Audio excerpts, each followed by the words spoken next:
Yo, what is up, guys? And today I'm going to be giving you guys my Big 12 football preview for this upcoming season, which is just 6 days away now. It's crazy to say that. It's been a quick off season in college football, and I'm very excited for the season to return. I got my Arizona shirt on, so I'm ready to do a Big 12 preview for you guys. So, just a quick outline of what I'm going to be doing today. I'm going to be giving you one team who I think could surprise a lot of people this year, or maybe not surprise a lot of people, but just exceed expectations.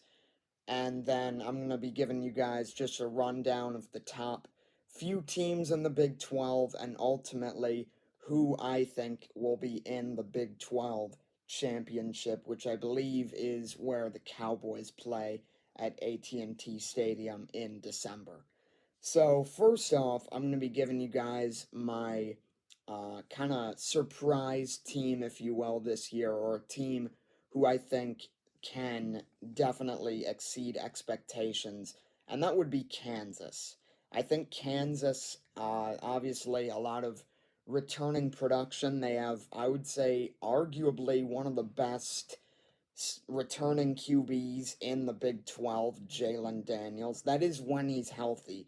He's experienced a lot of injuries throughout his time at Kansas, so if he's healthy, he is very dangerous both passing and running. They also have Devin Neal returning, who's a solid running back, solid group of receivers, and some returners, key returners on defense. So I think Kansas is not only a good team to look out for because of the roster, but also because of the schedule. I mean, they have, let's see, West Virginia on the road, Kansas State on the road, Iowa State at home. Those are just some of the key games, but you see, there's no Utah, there's no Oklahoma State. Something that I think will be interesting to look out for is how Kansas adapts to playing not really in their home stadium. They're going to be playing two games, I think, at a soccer field somewhere in Kansas City. And then the next four games are going to be at Arrowhead Stadium, which is where the Kansas City Chiefs play. So I think that'll be very interesting to see.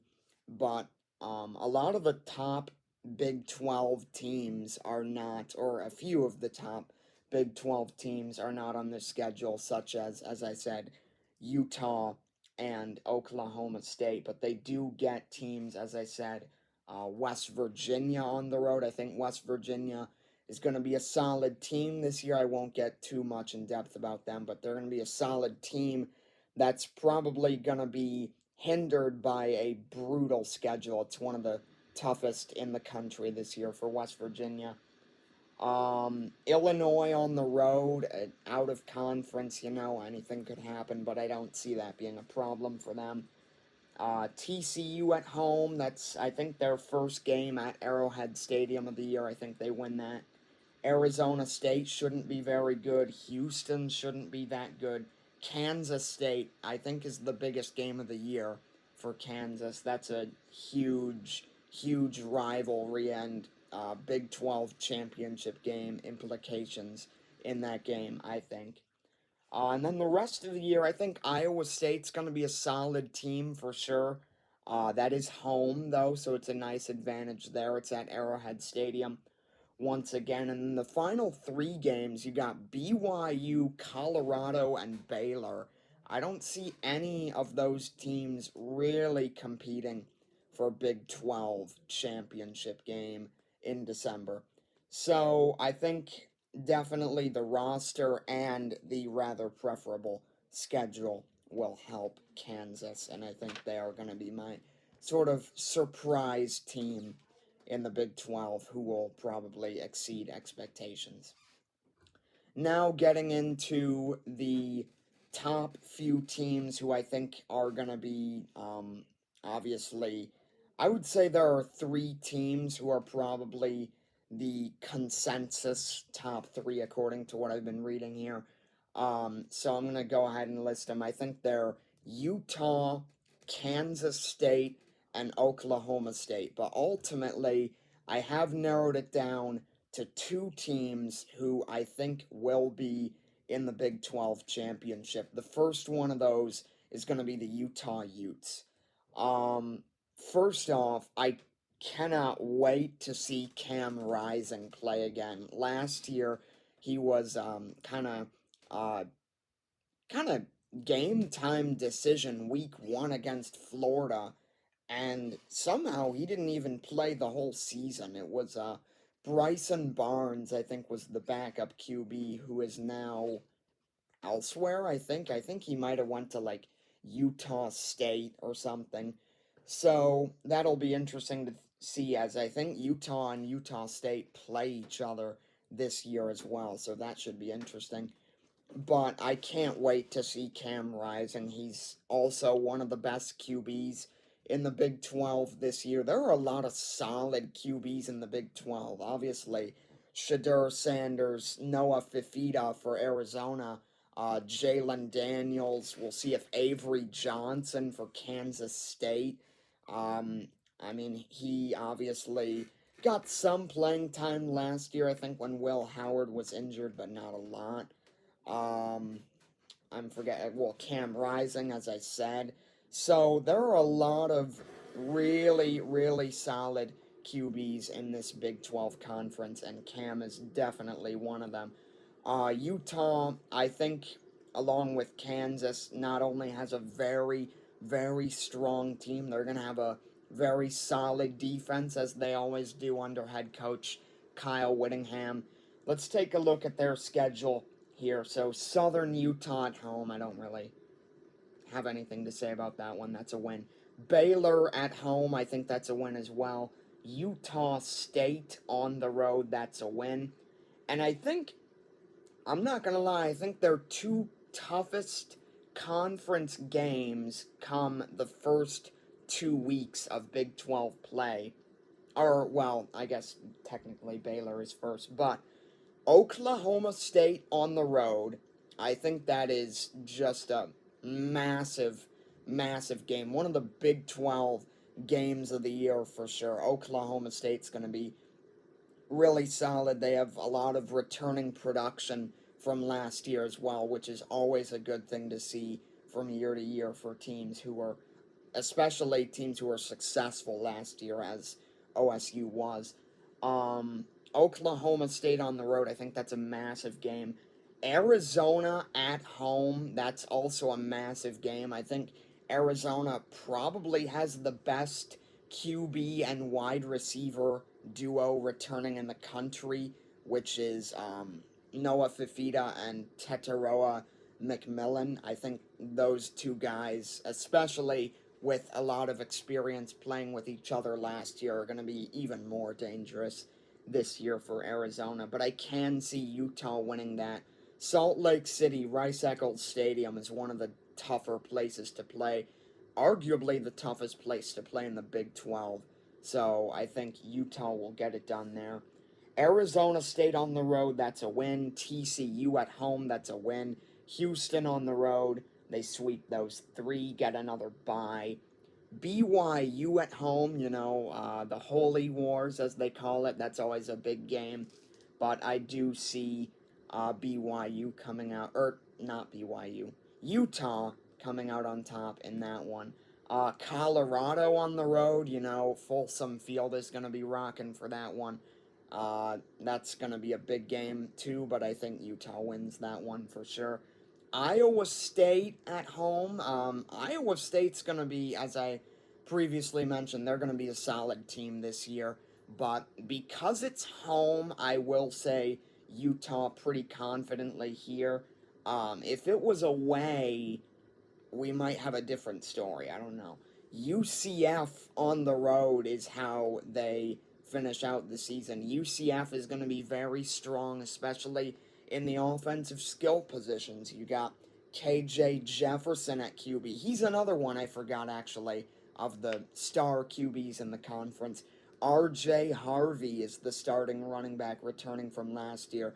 You got Kobe Hudson at wide receiver. He's going to be a stud. So lots of good guys for UCF. I think There are a couple trap games in here. I mean, Oklahoma State, I don't know if that's a trap game. It's just a really big game, and I could see them losing that. But I mean, if they go, what, 8-1 in conference, they'll definitely be fine to make the Big 12 championship.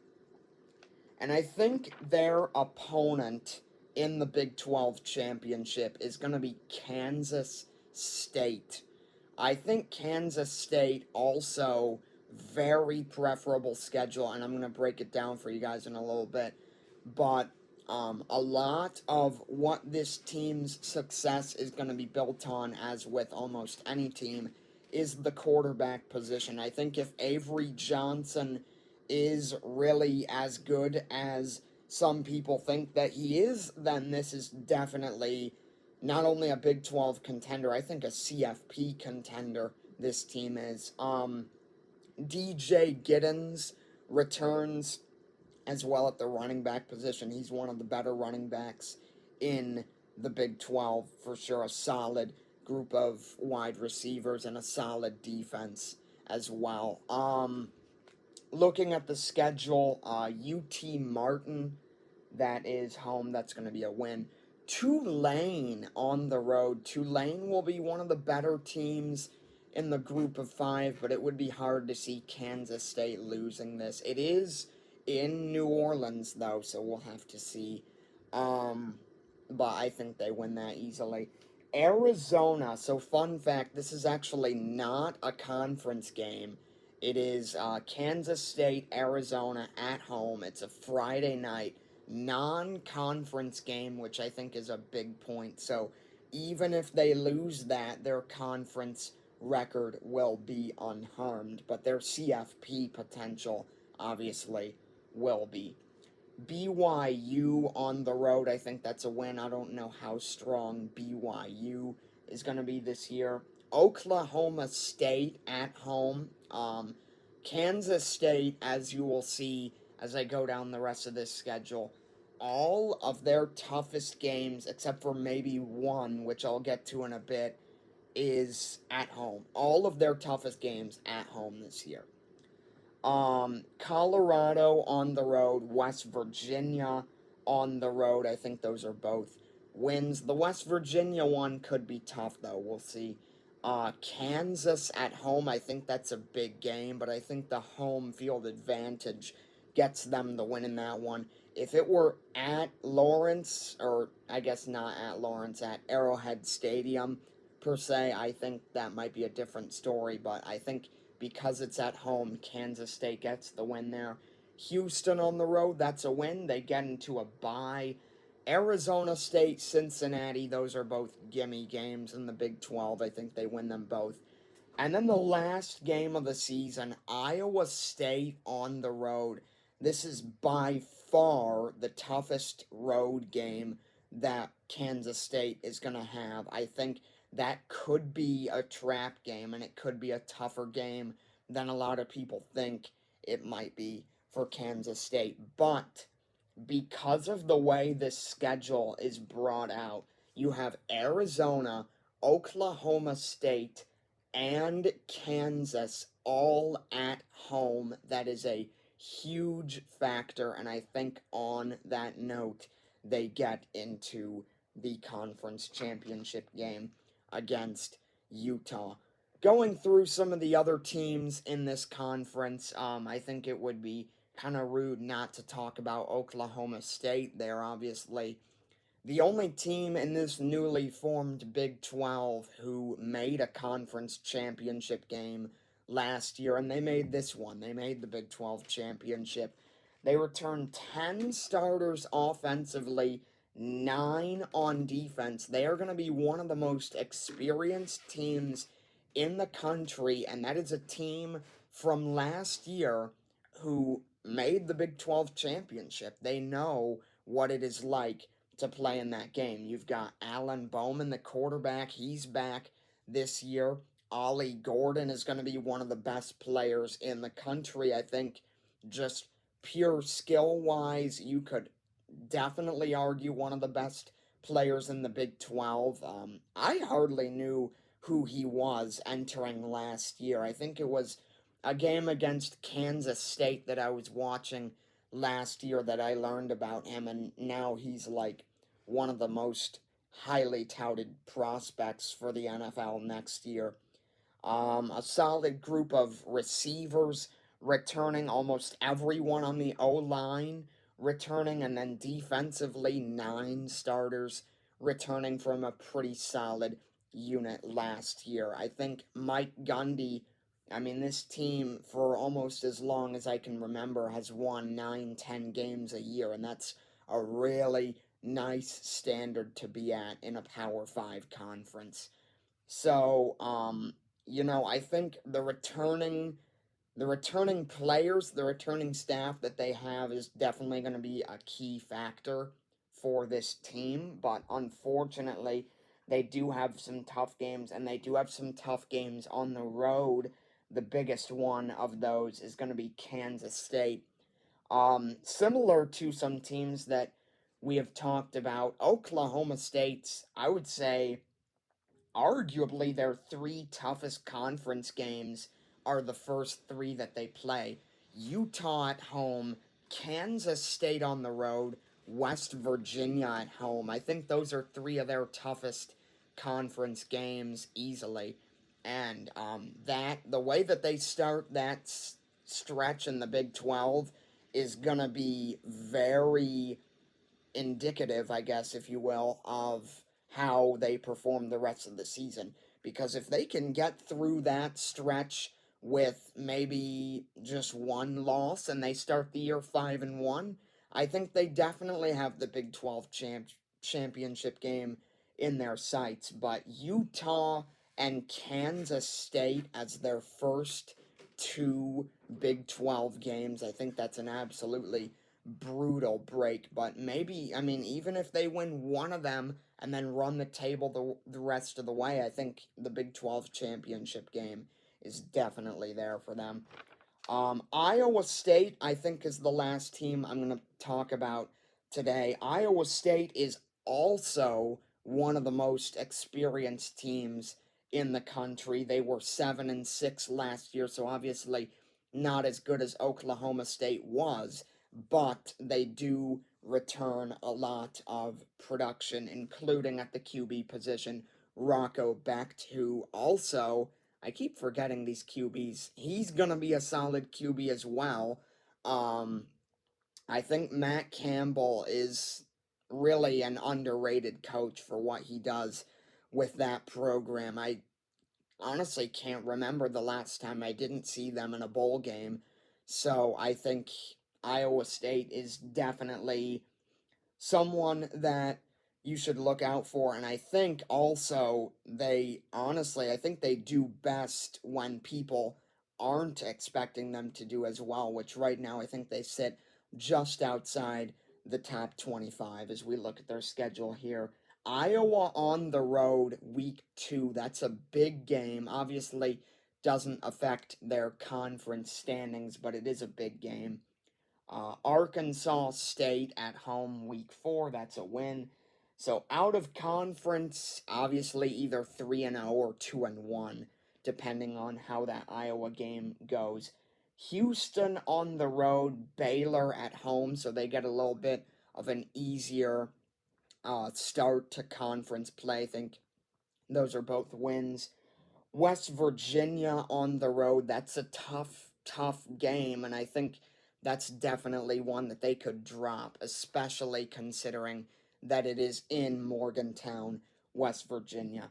UCF at home, UCF, as I said, very talented, especially in the skill positions, but I think Jack Trice Stadium is going to be rocking for that one. I do think they win that one.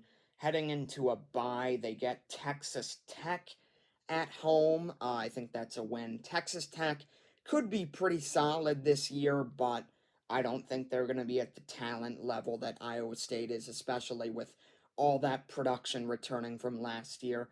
Kansas on the road, that's a big road game, as well as the one after that 2 weeks later, which is Utah, and then Kansas State at home last week of the season. That final 4-week stretch is going to be a brutal one for Iowa State, and it's going to determine whether or not they have any shot at the Big 12 championship game. So ultimately, those are just some of my thoughts on the Big 12 as it is right now, and we'll see how they stack up this year. But those are my thoughts on the Big 12 conference. We'll do the SEC next, and that'll be it for my preseason predictions. So I'll see you guys for the next one.